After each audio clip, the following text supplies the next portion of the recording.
Barrister Asaduddin Owaisi ने इल्ज़ाम लगाया कि मरकज़ की मोदी हुकूमत की जानिब से बिना मनसूबाबंदी किए लॉकडाउन लगवाया गया है, जिससे मुल्क की इकनॉमी तबाह हो चुकी है, जिसका अंदाज़ा आने वाले दिनों में लग पाएगा। I have been consistently criticizing the lockdown because it is unconstitutional. If you read the constitution, states under the state list, the states are responsible for public order, health and law and order.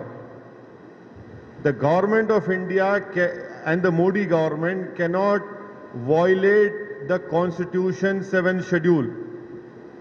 They cannot use NDMA Act to dictate the state governments how they should run their law and order, what should be closed, what should not be closed.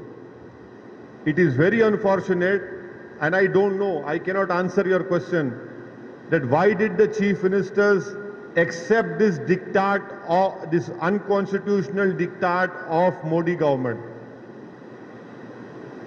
Am I against lockdown? No.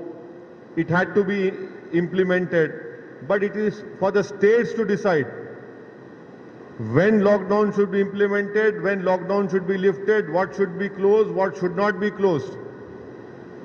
An officer sitting in South Block or North Block will not know what is happening in Hyderabad, what is good for Telangana, what is bad for Telangana. And that is why you see that the Prime Minister took only 4 hours to impose lockdown, and now to lift the lockdown they have given 8 days time.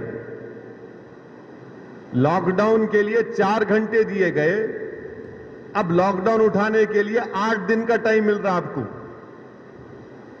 तो इससे मालूम हो रहा है कि कितना unplanned और hasty decision लिया गया, जिसकी वजह से आज हमारी इकोनॉमी बर्बाद हो चुकी है।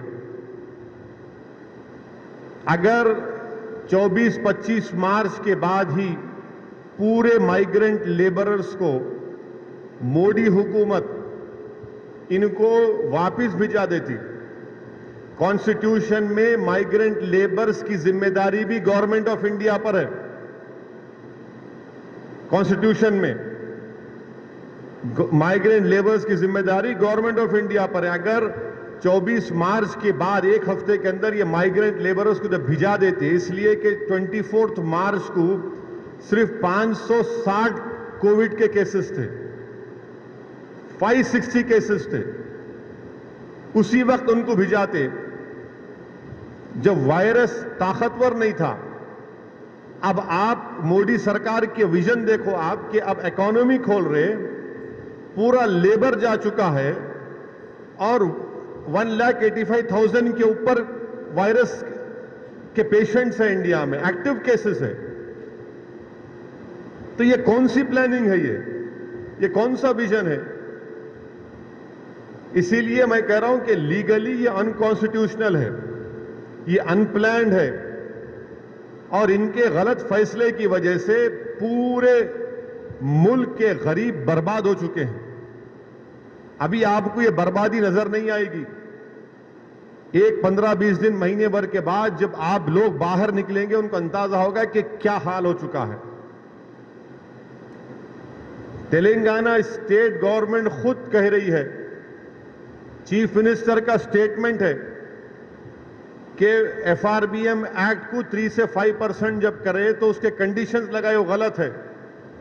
चीफ मिनिस्टर खुद कहा कि स्टेट के लोन्स को डिफर करना था, वो भी गवर्नमेंट ऑफ इंडिया तैयार नहीं है। वेज एंड मींस एडवांस को 100% करना, वो भी तैयार नहीं है। तो मोदी गवर्नमेंट स्टेट गवर्नमेंट्स की क्या मदद कर रही?